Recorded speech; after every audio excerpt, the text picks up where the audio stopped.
जवाब नहीं प्रशासन दिया है। क्यों नहीं कातिल को पकड़ा है? जब वो लड़का तड़प रहा है कि रितिका यादव, रामावतार यादव, तो पहले लड़का को तो पुलिस लेकर जा रही है भर्ती कराने के लिए, उसके बाद तो रामावतार यादव को छूट नहीं देना चाहिए ना, उसको तुरंत अरेस्ट करना चाहिए ना। क्यों नहीं पुलिस अरेस्ट की, बताइए। अब वो सऊदीया दुबई भाग जाएगा तब वो पकड़ेगा, कहाँ से पकड़ेगा? आप ही बताइए। मतलब पूरा जो का पूरा कारनामा जो है लड़की मिलके बाप के साथ, फैमिली के साथ की है। हाँ, बाप लड़की मिलके की है। इस समय घर पे ही होंगे या कहीं गायब हो गए? अब वही तो हमको नहीं पता, ये तो पुलिस को सोचना चाहिए ना कि कहाँ पर वो है कहाँ नहीं है। उसको वो जिम्मेदारी पुलिस का है ना, उसको अरेस्ट करना चाहिए। भाई हमारे घर का चाबी नहीं दिए, हमारे लड़का का मोबाइल नहीं दिए हैं, हमारा को उनका साथ दे रहे हैं। हम क्या मानेंगे पुलिस को कि उसका साथ दे रहे हैं? वो पैसा खा करके बैठ कर दी गए हैं और सपोर्ट पूरा उसका दे रहे हैं। चलिए, अच्छा योगी सरकार से क्या कहना चाहिए? योगी सरकार से हमारी यही गुजारिश है कि वो जो है हमारे लड़के को इंसाफ दे। बस हमें अगर योगी मोदी का अगर मतलब शासन चल रहा है तो हमारे लड़के को इंसाफ चाहिए। जैसे वो जलाई हमारे लड़के को, अगर वो गलती की था तो एक ही का गलती नहीं था ना, दोनों का ना, तो उस समय अपने लड़कियों को तो जलाना चाहिए। क्यों नहीं उसको जलाए? हमको मौत के बदले मौत चाहिए। हाँ माता जी, आप जिस तरह कह रही हैं प्रशासन नहीं सुन रही है, अगर प्रशासन आगे चल के और नहीं सुनी तो आप क्या करोगे आगे चल के? हम चल के अपना आत्महत्या थाने पर करेंगे। वहाँ पर हम इससे पहले भी हम आपसे किए ना कि अगर वो नहीं करेंगे तो हम अपना खुद ही आत्महत्या थाने पर करेंगे। और ये हम दरोगा साहब से कह के आई हूँ कि अगर हमारा बेटवा के साथ न्याय नहीं मिलेगा तो हम भी यहाँ पर चलेंगे। दरोगा साहब आपको बताए थे कि हमने इतने टाइम में गिरफ्तारी कर? हाँ बताए थे कि 48 घंटा में हम पकड़ के दिखा देंगे। आज 6वां दिन चल रहा है। आज 6वां दिन चल रहा है भाई, कोई न्याय हमको नहीं मिला। अगर मान लीजिए आपको न्याय नहीं मिला, अगर आगे इंस्पेक्टर साहब आज गिरफ्तारी नहीं करते हैं तो आगे आप क्या करेंगे? चोलापुर थाने में हम धरना देंगे। हम खुद अपने आप को खत्म कर लेंगे, उसके बाद इंस्पेक्टर को जो करना होगा करेंगे। अभी कब धरना? हम कल सुबह देंगे। कल सुबह आज हम अपने लड़का का जो काम था हम कर चुके, कल हम वहाँ पर धरना देंगे। हम जब लाश नहीं दे रहे थे, आपको देना चाह रही है कि आज भर वो गिरफ्तारी कर ले, अगर नहीं करते हैं हाँ, तो कल आप सुबह 10 बजे चोलापुर थाने धरना प्रदर्शन करेंगे। हाँ, और जब हम उस समय नहीं बाड़ी दे रहे थे तो सब लोग हमको बाड़ी जबरदस्ती दिलवाए थे। उसी दिन हम धरना देने वाले थे, लेकिन उसके बाद ये हुआ कि बाड़ी दे दो। लेकिन आज हम नहीं, अब कल हम नहीं मानेंगे, कल हम अपना खुद जान देंगे। और अगर धरना देने से रिजल्ट निकलता, क्या आप योगी मोदी जी के अपनी गुहार लेकर जा सकती हैं? हाँ जरूर जा सकते हैं। हमको बस न्याय चाहिए। क्यों नहीं उसको जलाए? हमको मौत के बदले मौत चाहिए।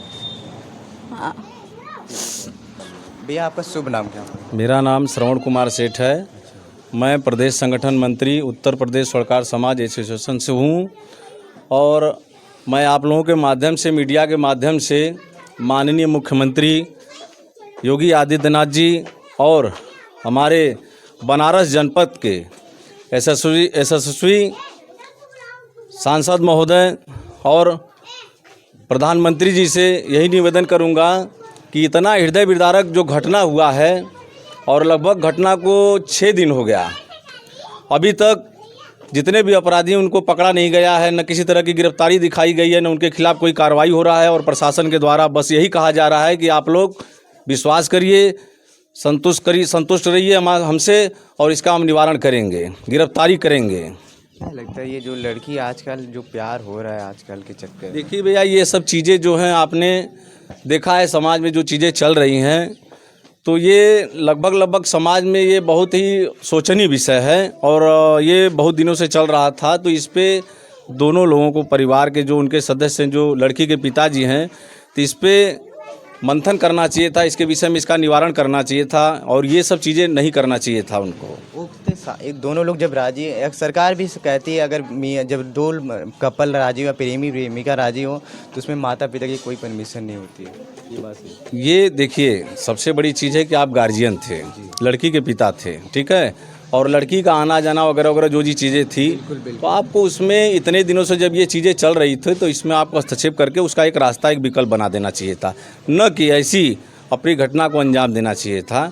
अब शुभम सेठ जी तो हम लोगों के बीच में है नहीं, लेकिन हम लोगों को ये नहीं समझ में आ रहा है कि घटना के दिन ही शुभम जी के द्वारा जो भी चीज़ें कही गई, इनके द्वारा हमको जलाया गया है, तो साक्ष्य के रूप में तो इससे ज़्यादा कुछ तो प्रमाण चाहिए नहीं प्रशासन को।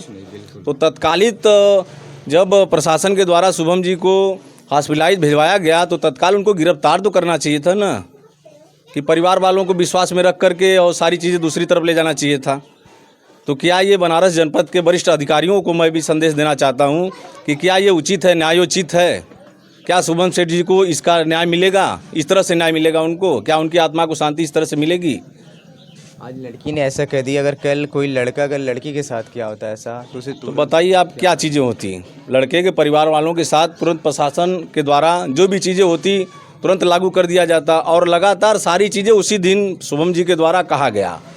आप देख रहे होंगे सोशल मीडिया पे जो चीज़ें आ रही हैं कि शुभम जी के द्वारा कहा गया कि हमको इनके द्वारा जलाया गया है। तो क्या उस समय प्रशासन के कानों में रुई डाला हुआ था?